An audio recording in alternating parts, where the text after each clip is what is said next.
नमस्कार, बुलेटिन में आपका स्वागत है। आपके साथ मैं हूं जीनत सिद्दीकी। यूपी में ब्लॉक प्रमुख चुनाव में बीजेपी ने 825 ब्लॉक प्रमुख सीटों में से 628 से ज्यादा सीटें हासिल कर बड़ी जीत दर्ज की है।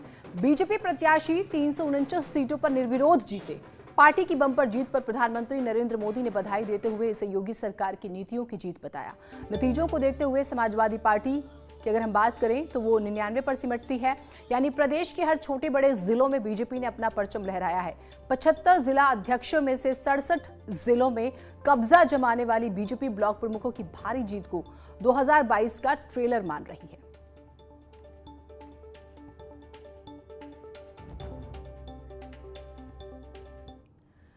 तो यूपी में अब तीनों स्तरों पर पंचायत चुनाव खत्म हो चुके हैं। इस चुनाव में बीजेपी की बम्पर जीत हुई है। प्रधानमंत्री मोदी और सीएम योगी आदित्यनाथ ने बीजेपी कार्यकर्ताओं को बधाई दी। मुख्यमंत्री ने उन लोगों को भी जवाब दिया जो चुनाव में हिंसा की बातें कर रहे थे।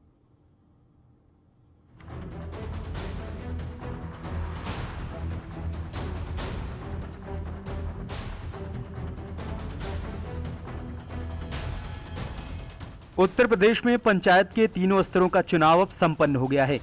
ग्राम पंचायत, क्षेत्र पंचायत और जिला पंचायत तीनों लेवल पर बीजेपी ने बम्पर जीत हासिल की है। पंचायत चुनाव की शुरुआत 15 अप्रैल 2021 से हुई थी। 4 चरणों में वोटिंग हुई।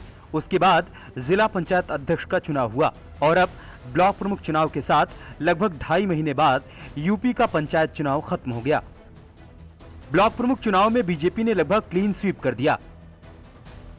826 ब्लॉक वाले उत्तर प्रदेश में 825 ब्लॉक में चुनाव हुआ। इसमें से 349 पदों पर निर्विरोध चुनाव हुआ और 476 ब्लॉक में वोट डाले गए। वोटिंग के नतीजे मतदान के कुछ घंटे बाद ही आने शुरू हो गए और जब नतीजे आए तो बीजेपी ने सबसे बड़ी विपक्षी पार्टी समाजवादी को बहुत पीछे छोड़ दिया। ब्लॉक प्रमुख चुनाव में बीजेपी ने 628 सीटों पर जीत हासिल की। समाजवादी पार्टी के खाते में 98 और निर्दलियों ने 99 सीटों पर कब्जा किया। बात अगर जिला पंचायत अध्यक्ष की करें तो 75 में से 67 जिलों में बीजेपी और उसके सहयोगी दलों ने जीत हासिल की। समाजवादियों के खाते में सिर्फ 6 सीटें आईं। अगर आप देखेंगे पूरे सिनेरियो को, अगर आप देखेंगे लगभग 85% से अधिक सीटों पर भारतीय जनता पार्टी क्षेत्र पंचायत में और 85% से अधिक सीटों पर जिला पंचायत में भी भारतीय जनता पार्टी को समर्थन प्राप्त हुआ था। ये केंद्र और प्रदेश सरकार की नीतियों को संगठन के माध्यम से जन जन तक पहुंचाने का परिणाम है। ब्लॉक प्रमुख चुनाव में बीजेपी की बम्पर जीत पर पीएम मोदी ने भी बधाई दी है। प्रधानमंत्री मोदी ने ट्विटर पर लिखा कि उत्तर प्रदेश में ब्लॉक प्रमुखों के चुनाव में भी बीजेपी ने अपना परचम लहराया है। योगी सरकार की नीतियों और जनहित की योजनाओं से जनता को जो लाभ मिला है वो पार्टी की भारी जीत में परिलक्षित हुआ है। इस विजय के लिए पार्टी के सभी कार्यकर्ता बधाई के पात्र हैं। इस बार के ब्लॉक प्रमुख चुनाव की एक खास बात ये भी थी कि प्रदेश के 76 ब्लॉक में मुकाबला बीजेपी बनाम बीजेपी था, यानी कि हारे तब भी बीजेपी और जीते तब भी बीजेपी। सीएम योगी ने कहा कि कार्यकर्ताओं की इच्छा चुनाव लड़ने की थी, इसलिए ऐसा किया गया, लेकिन शर्त यह थी कि शांति भंग नहीं होनी चाहिए।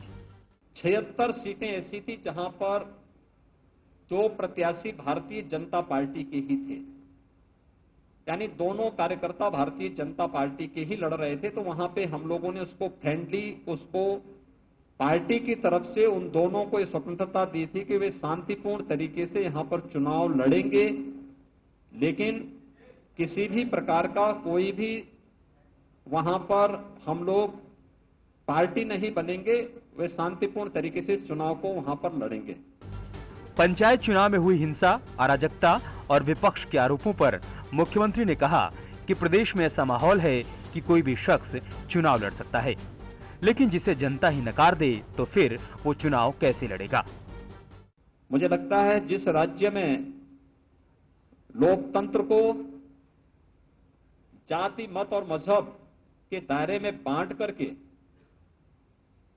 पेशेवर अपराधी और माफियाओं के सामने गिरवी रखने का प्रयास किसी कालखंड में होता था, आज वहां पर शांतिपूर्ण तरीके से प्रत्येक नागरिक और प्रत्येक दल चुनाव लड़ सकता है, बशर्ते जनता उसको न ठुकराए।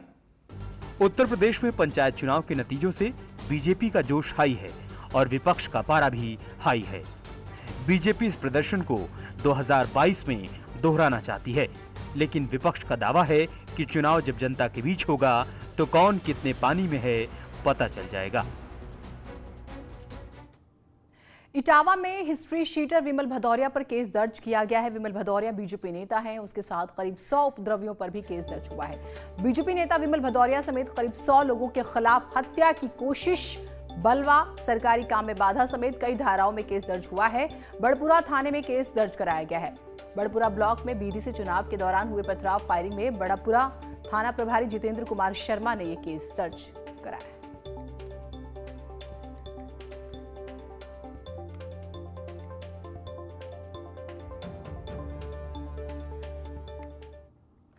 और चुनाव की हम बात करें, जिस तरह से ब्लॉक प्रमुख चुनाव में बीजेपी ने जीत दर्ज की है, कल पूरा दिन आपने देखा न्यूज़ 18 पर कवरेज। हमारे साथ हमारे सहयोगी जुड़ गए हैं। जमीन पर अभी किस तरह से जश्न का माहौल है वो भी हम समझते हैं उनसे। अलाउद्दीन हमारे साथ लखनऊ से जुड़ रहे हैं, अभिषेक उपाध्याय हमारे साथ आजमगढ़ से लाइव जुड़ रहे हैं, सुमित शर्मा हमारे साथ हाथरस से जुड़ेंगे और दिनेश शाक्य हमारे साथ इटावा से। अलाउद्दीन, अगर मैं आपसे शुरुआत करूं, पूर्वांचल, मैं इसे इस तरह से लेती हूं, पूर्वांचल में बीजेपी का दबदबा, क्योंकि इसे एक लिटमस टेस्ट के तौर पर देखा जा रहा है 22 के लिए।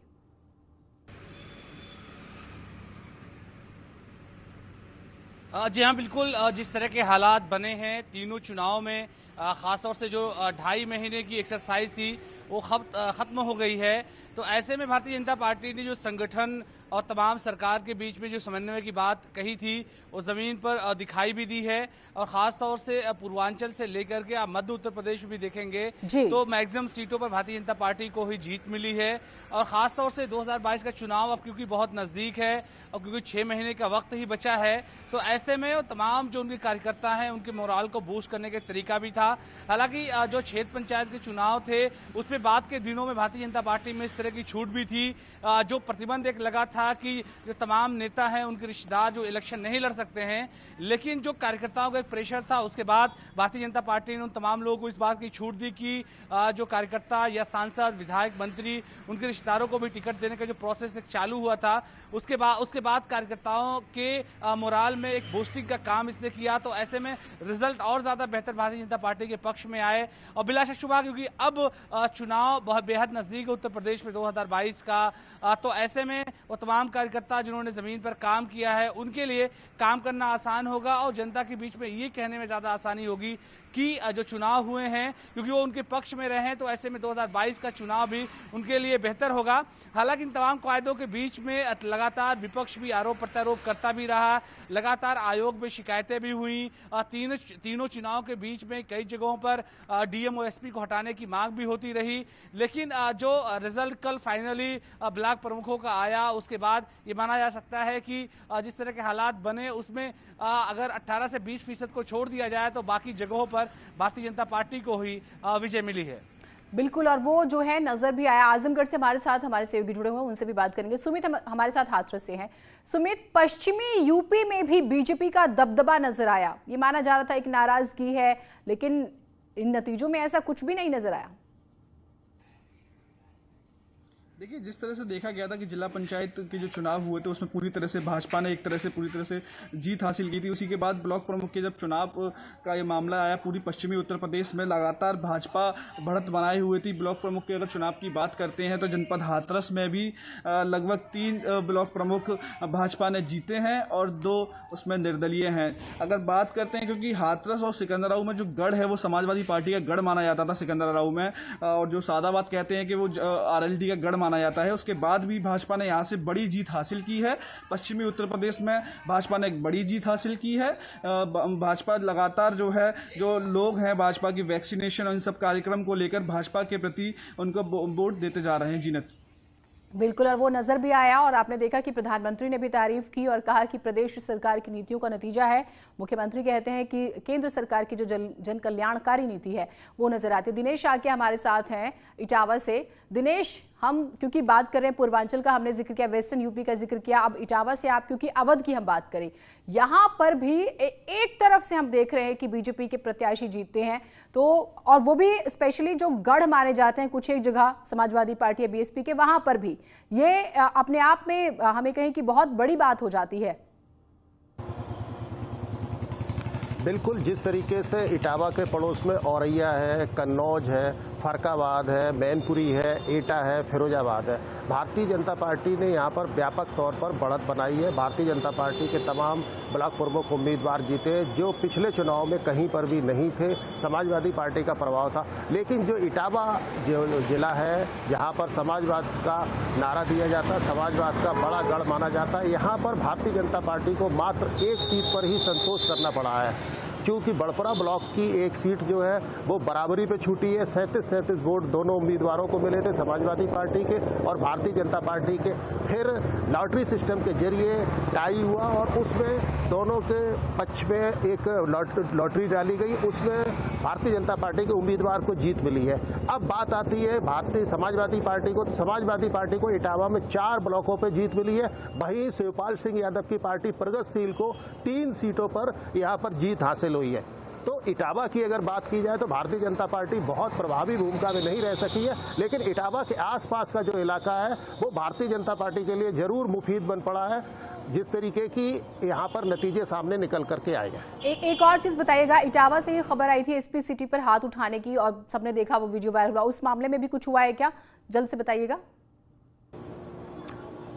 बिल्कुल, इटावा के एसएसपी और डीएम जिस तरीके की जानकारी जो घटना घटित हुई थी, जिसमें एसपी सिटी के को न केवल थप्पड़ मारा गया बल्कि उनको धक्का मार करके जमीन पर गिरा दिया गया और वहां पर पुलिस ने बचाव में आंसू गैस के गोले भी चलाए और भारतीय जनता पार्टी के जो उग्र समर्थक थे उनकी तरफ से करीब 20 के आसपास गोलियां चलाई गई। खुद एसएसपी ने इस बात की तस्दीक की है। 7 खाली खोखे बरामद किए गए। तो देर रात तमाम वीडियो फुटेज के आधार पर बड़परा थाने में एक मुकदमा दर्ज किया गया, जिसमें भारतीय जनता पार्टी के नेता बिमल भदौरिया समेत करीब 125 लोगों को नामित किया गया है, जिसमें 7 CLA हत्या के प्रयास तक समेत तमाम संगीन धाराओं में कई जगहों से खबरें आई उत्पात मचाने की, लेकिन अच्छी बात यह कि प्रदेश सरकार एक्टिव मोड में थी और प्रशासन ने जो है तेजी से मामले भी दर्ज किए। अभिषेक हमारे साथ आजमगढ़ से जुड़े हुए हैं। अभिषेक, आजमगढ़ के बारे में जरा बताइए।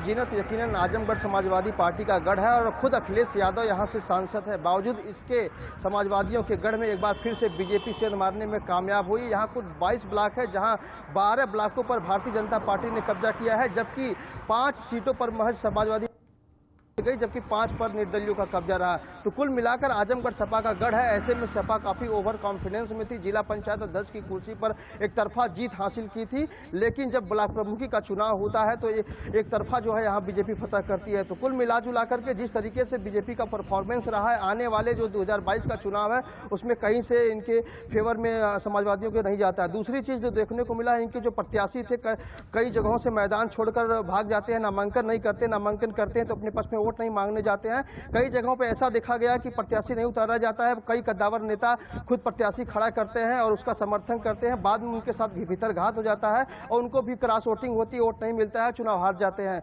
जैसा कि मिर्जापुर ब्लॉक में देखने को मिला, वहां से सपा के कद्दावर नेता अबू हासिम आजमी और बाहुबली रमाकांत यादव ने एक प्रत्याशी खड़ा किया हुआ था, लेकिन बाद में उसको वोट नहीं मिलता है और वहां भी प्रत्याशी उनका हार जाता है। तो कुल मिलाकर आजमगढ़ समाजवादी पार्टी के गढ़ में एक तरफ हार तो हुई है, दूसरी तरफ उनके खुद के लोग जो है क्रॉस वोटिंग कराकर भीतर घात कर अपने प्रत्याशियों को मात दिए हैं। तो कुल मिलाजुला के आजमगढ़ जो सपा का गढ़ माना जाता है उसमें बीजेपी ने सेंधमारी कर तो चाहे हम बात करें वेस्टर्न यूपी की, हम बात करें पूर्वांचल की, हम बात करें अवध की, हम बात करें बुंदेलखंड की, और जिस तरह से बातें हो रही हैं, चाहे वो गढ़ हो किसी भी पार्टी का, हर जगह बीजेपी ने बेहतरीन प्रदर्शन किया है, वो नजर आ रहा है। आप चारों का बहुत शुक्रिया हमारे साथ जुड़ने के लिए। तो ये जो तस्वीर साफ हुई है वो हम आपको बता रहे थे। एक छोटा सा ब्रेक ले रहे हैं, कहीं मत जाइएगा।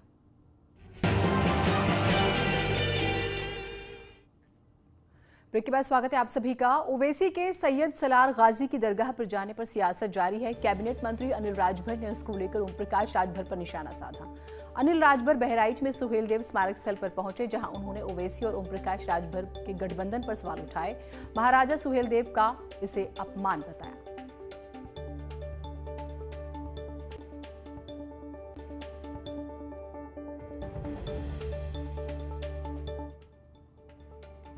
इससे बड़ा कोई दुर्भाग्य नहीं हो सकता कि महाराजा सुहेलदेव के नाम पर पार्टी बनाने वाले लोग आज जिससे लड़ाई लड़ी महाराजा सुहेलदेव ने, जिस सैयद सलार मसूद से संग्राम हुआ महाराजा सुहेलदेव का, इस बहराइच की धरती पर ओम प्रकाश राजभर और ओवैसी जैसे लोग सैयद सलार मसूद गाजी की मजार पर जाकर उनका सम्मान कर रहे हैं। इससे बढ़कर राष्ट्रवीर महाराजा सुहेलदेव का अपमान नहीं हो सकता। तो कुल मिलाकर अब देखिए, जिस तरह से ओवैसी की बात करें, राजभर की बात करें, साथ आए हैं चुनावों के मुताबिक, और उसके बाद अब ये नाराजगी और वो दरगाह पर जाते हैं और महाराजा सुहेलदेव का अपमान इसे अब बताया जा रहा है। राजभर समाज जो है इसे बर्दाश्त नहीं करेगा, ये भी कहा गया है।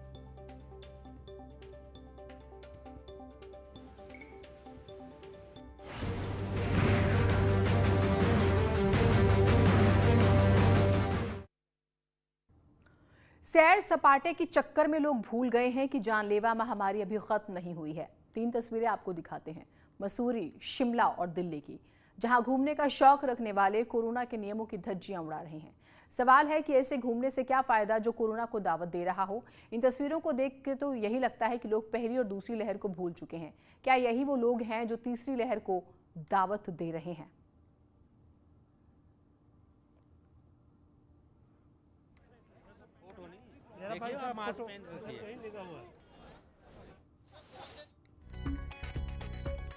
तो 3 तस्वीरें आप देख रहे हैं।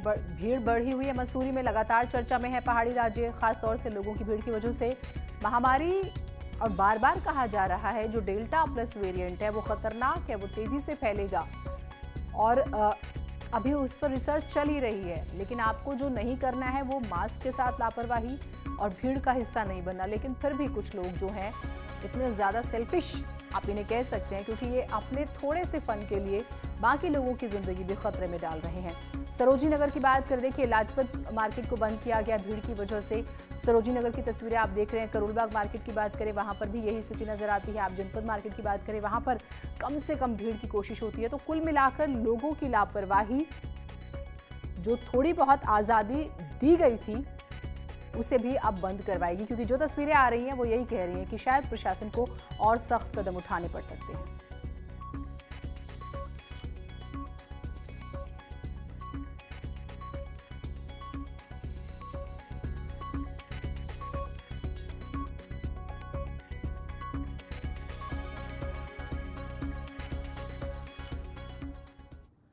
केम्प्टी फॉल में टूरिस्ट का वीडियो वायरल होने के बाद इस वीकेंड की बात करें तो लोगों की जबरदस्त भीड़ देखने को मिली। एक तरफ पुलिस प्रशासन के लिए भीड़ मैनेज करना चैलेंज है, वहीं टूरिस्ट की संख्या को देखते हुए होटल इंडस्ट्री खुश है।